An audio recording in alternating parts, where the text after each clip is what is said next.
नमस्कार विद्यार्थी मित्रांनो, आज आपण subject information technology chapter number 3 advance JavaScript याचा अभ्यास करणार आहोत.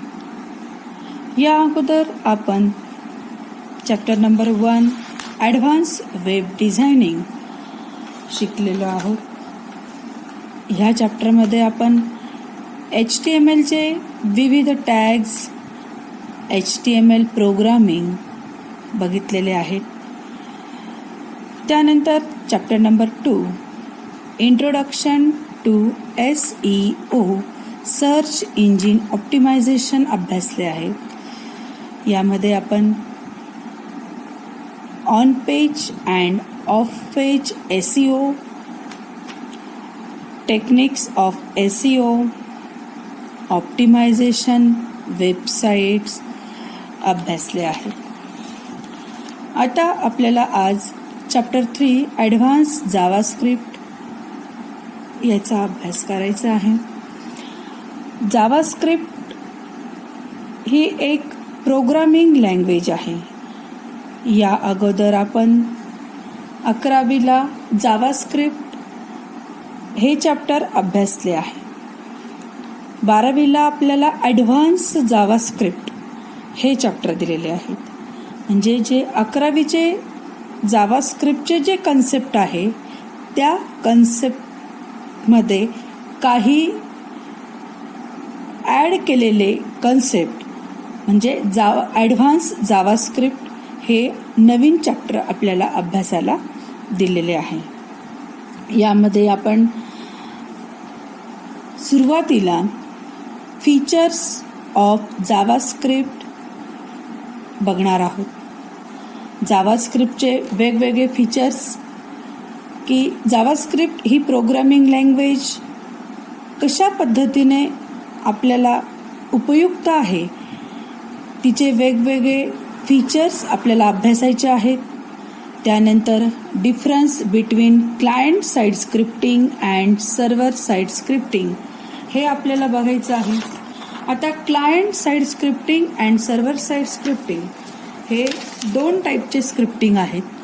त्यामध्ये आपण या डायग्राममध्ये बघू शकतात की लोकल कॉम्प्युटर हे एक क्लायंट साईड स्क्रिप्टिंग आहे. त्यानंतर तुम्हाला हे क्लाउड्स दिसत आहे. हे क्लाउड्स म्हणजे क्लायंट जी रिक्वेस्ट पाठवणार आहे हे वेब सर्व्हर आहे. वेब सर्व्हरला क्लायंट रिक्वेस्ट पाठवेल इंटरनेट थ्रू. सर्व्हर ती रिक्वेस्ट ॲक्सेप्ट करतो. ॲक्सेप्ट करून तो जो डेटा क्लायंटने पाठवला आहे तो सर्व्हरला मिळतो. सर्व्हर त्याच्यावर कॅल्क्युलेशन करतो, विचार करतो आणि त्याच्यावरचं आन्सर तयार करून तो क्लायंटला रिस्पॉन्स पाठवत असतो. ही जी टेक्निक आहे हे client side and server side scripting हे अशा पद्धतीने या ठिकाणी होताना आपल्याला दिसतंय. याचा डिटेलमध्ये अभ्यास आपण पुढे पाहणारच आहोत. नेक्स्ट दिलेला आहे लूपिंग स्ट्रक्चर्स. आता लूपिंग लूप स्ट्रक्चरमध्ये आपण switch statement, for statement, if statement असे वेगवेगळे लूपिंग स्ट्रक्चर जे आहे हे आपण अभ्यासणार आहोत. नेक्स्ट दिलेला आहे DOM object, document object model and Windows object in JavaScript. हे वेगवेगळे ऑब्जेक्ट्स, त्या ऑब्जेक्ट्सच्या वेगवेगळे ॲट्रिब्यूट्स, मेथड्स यांचा डिटेलमध्ये स्टडी आपण करणार आहोत. त्यानंतर इनबिल्ट ऑब्जेक्ट आहे. ते इनबिल्ट ऑब्जेक्ट कोणते कोणते असणार आहेत, such as string, math, array, date, number with its properties and methods. हे इनबिल्ट ऑब्जेक्ट दिलेले आहेत. ह्या प्रत्येक इनबिल्ट ऑब्जेक्टच्या वेगवेगळ्या प्रॉपर्टीज, वेगवेगळे मेथड्स आपण ह्या ठिकाणी अभ्यासणार आहोत. आणि शेवटचा टॉपिक आहे simple JavaScript program to do validation and user interaction. म्हणजे आपण जी जावास्क्रिप्ट प्रोग्रामिंग करणार आहोत त्या प्रोग्राममध्ये आपण वेगवेगळे व्हॅलिडेशन, जसं फॉर एक्झाम्पल घ्यायला गेलं तर आपल्याला आपण टाईप करत असताना काही मिस्टेक झाल्या तर लगेच आपल्याला मेसेज येतो की you have to enter any key, okay, cancel असे मेसेज देतात आपल्याला. त्या पद्धतीने तुम्ही जावास्क्रिप्ट प्रोग्राम करत असताना तुम्हाला काही व्हॅलिडेशन त्या ठिकाणी द्यायचे असतील तर तुम्ही ते ह्या प्रोग्रामिंगमध्ये देऊ शकतात. आणि ते कसं देणार आहोत याचा अभ्यास आपल्याला या लास्ट टॉपिकमध्ये करायचा आहे. आता आपण ॲक्च्युअल चॅप्टरला सुरुवात करणार आहोत. Advance JavaScript. जावास्क्रिप्ट ही एक प्रोग्रामिंग लँग्वेज आहे. त्या सुरुवातीला त्यांनी दिलंय की there is a variety of scripting languages use to develop dynamic websites. Dynamic websites, dynamic means आपण क्लायंटला काहीतरी इनपुट देणार आणि इनपुट दिल्यानंतर आपल्याला त्या इनपुटवर काहीतरी कॅल्क्युलेशन होऊन आपल्याला त्याचं आउटपुट मिळणार.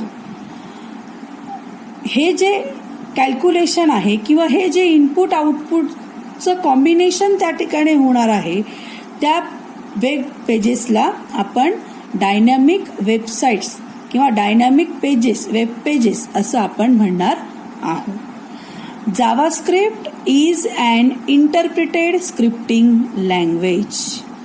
An interpreted language is type of programming language that executes its instructions directly and freely without compiling machine language instructions in previous program. Program is a set of instructions used to provide various kinds of outputs. Program जो आहे त्यामध्ये आपण various instruction type करत असतो. त्या instruction त्याच्यात वेगवेगळे tags, वेगवेगळे व्हॅलिडेशन्स, वेगवेगळे सिंटॅक्स आपण वापरत असतो आणि ह्या सर्व इन्स्ट्रक्शनचा उपयोग करून आपल्याला आउटपुट जो आहे तो मिळत असतो. JavaScript was initially created to make web pages alive. Alive म्हणजे काय की ज्या वेळेला आपण एखादं वेब पेज डिझाईन करतो त्या वेब पेजला जर इंटरनेट कनेक्टिव्हिटी असेल तर ते जे वेब पेज आहे ते आपण ऑनलाईन बघू शकतो, ऑनलाईन त्याचा वापर आपण करू शकतो. The program in this language are called script. आणि ह्या लँग्वेजमध्ये जे प्रोग्राम तयार केलेले असणार आहेत त्या प्रोग्रामिंगलाच आपण काय म्हणणार आहोत, स्क्रिप्ट्स असं म्हणणार आहोत. आता ह्याच्यामध्ये जावास्क्रिप्टला इंटरप्रिटेड स्क्रिप्टिंग लँग्वेज असं त्यांनी म्हटलेलं आहे.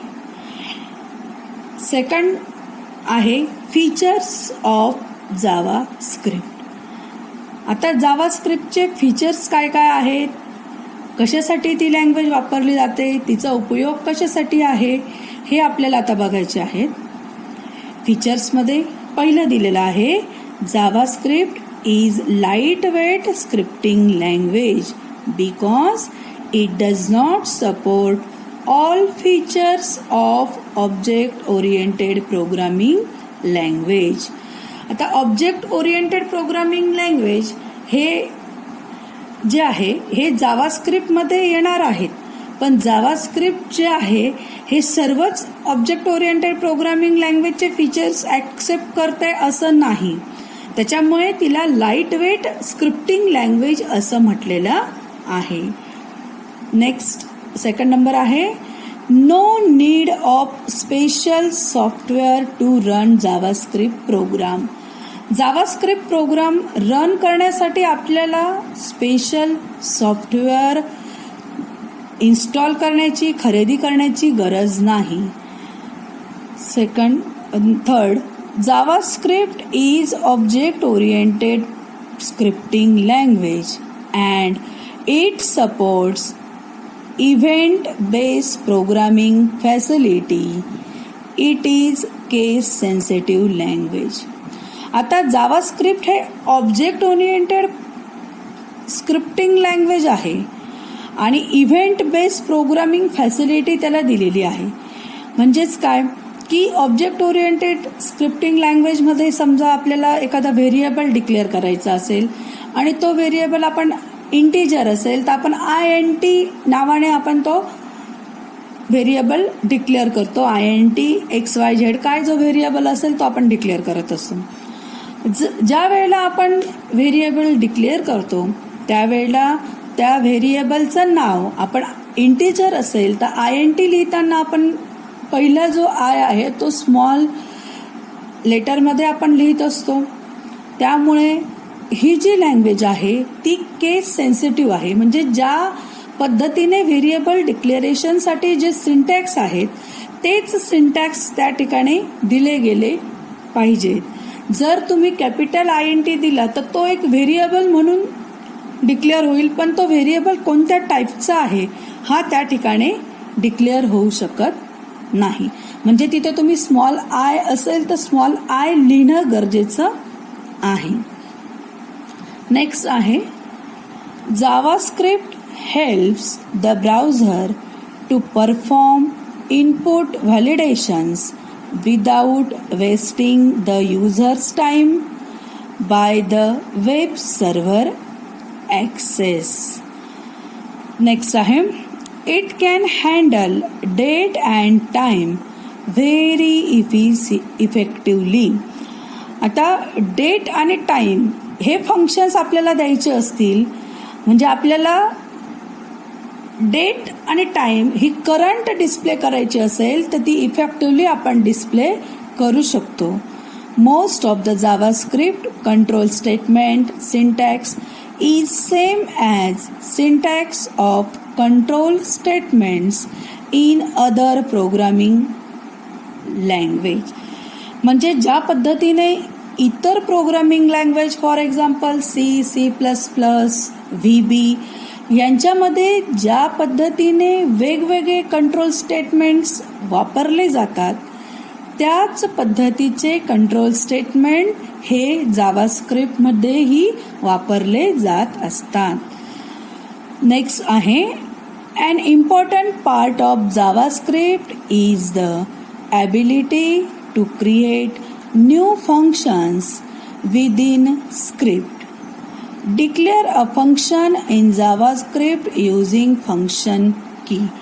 JavaScriptमध्ये वेगवेगळे फंक्शन देखील आपण डिक्लेअर करू शकतो आणि ते जे फंक्शन आहे ते फंक्शन डिक्लेअर करण्यासाठी आपल्याला फंक्शन ह्या कीवर्डचा वापर त्या ठिकाणी करावा लागतो. नेक्स्ट आहे software that can run on any hardware platform PC, Mac, SunSpark, etc. or software platform Windows, Linux, Mac, operating system, etc. is called as platform independent software. JavaScript is platform independent scripting language. म्हणजेच जे software आपल्याला run करायचे आहेत त्यांचे जे hardware platform आहेत किंवा software platform की आपण ते सॉफ्टवेअर विंडोजमध्ये रन करतोय का लिनक्समध्ये, मॅकमध्ये, ऑपरेटिंग सिस्टीम कोणती घेतलेली आहे त्या ऑपरेटिंग सिस्टीमवर JavaScript ही जी आहे ही आपण रन करू शकतो. Any JavaScript enabled browser can understand and interpret JavaScript code. Due to different features, JavaScript is known as Universal Client-Side Scripting Language. हे महत्त्वाचं आहे. JavaScript is a universal client side scripting language म्हणून त्या ठिकाणी म्हटलेली आहे. कशामुळे की तिच्या ह्या वेगवेगळे जे फीचर्स आहे ह्या फीचर्समुळे जावास्क्रिप्टला universal client side scripting language म्हटलेलं आहे. विद्यार्थी मित्रांनो, आपण आता हे फीचर्स ऑफ जावास्क्रिप्ट बघितलेले आहे. आता तुमच्या इन्फॉर्मेशन टेक्नॉलॉजी पेपरमध्ये ऑब्जेक्टिव्ह पॅटर्न जो आहे तो 60 मार्क्सचा असणार आहे आणि थेरी पार्ट जो आहे तो 20 मार्क्सचा दिलेला आहे. त्याच्यामुळे ऑब्जेक्टिव्ह क्वेश्चन्स जे आहेत ते आपल्याला हे मॅक्झिमम विचारलेले असणार आहेत. त्याच्यासाठी आपण हा जो टॉपिक बघितला याच्यामध्ये आपल्याला client side scripting server side scripting याचा डिफरन्स आपल्याला पुढे अभ्यासायचंच आहे. परंतु याच्यात आपण जे शिकलो फीचर्स ऑफ जावास्क्रिप्ट त्याच्यामध्ये जावास्क्रिप्टचे फीचर्स कोणते कोणते आहेत हे तुम्हाला फिल इन द ब्लँक्समध्ये प्रश्न विचारले जातील. किंवा जावास्क्रिप्ट ही कोणत्या प्रकारची लँग्वेज म्हणून घेतलेली आहे तर universal client side scripting language म्हणून तिला आपण म्हटलेलं आहे. नंतर जावास्क्रिप्ट लँग्वेजला आपण काय काय म्हटलं आहे, जावास्क्रिप्ट लँग्वेज ही इंटरप्रिटेड स्क्रिप्टिंग लँग्वेज म्हणून म्हटलेलं आहे. जावास्क्रिप्ट लँग्वेज ही लाईट वेट स्क्रिप्टिंग लँग्वेज म्हणून आपण म्हटलेलं आहे. JavaScript is a platform independent scripting language म्हणून म्हटलेलं आहे. म्हणजे ऑब्जेक्टिव्ह क्वेश्चन्स जे आहेत ते ज्या पद्धतीने आपल्याला विचारलेले असतात त्यांचा अभ्यास आपल्याला करायचा आहे आणि तो अभ्यास आपण हे जे जसे टॉपिक होत जातात त्या पद्धतीने तुम्ही ते नोट्स तयार करा आणि हे जे ठराविक टॉपिक आहेत किंवा ठराविक सेंटेन्स आहेत या सेंटेन्सला अंडरलाईन करा की जेणेकरून परीक्षेच्या वेळेला आपल्याला अभ्यासाला ते सोपं जाणार आहे. विद्यार्थी मित्रांनो, आज आपण इथंच थांबूया आणि पुढच्या टॉपिकला आपण सुरुवात करताना अगोदर क्लायंट साइड स्क्रिप्टिंग आणि सर्व्हर साइड स्क्रिप्टिंग याचा डिटेलमध्ये स्टडी आपण करणारच आहोत. त्यामुळे आता या ठिकाणी मी थांबते आहे आणि पुढच्या लेक्चरला मी तुम्हाला त्याविषयीचं माहिती सांगणार आहे. धन्यवाद.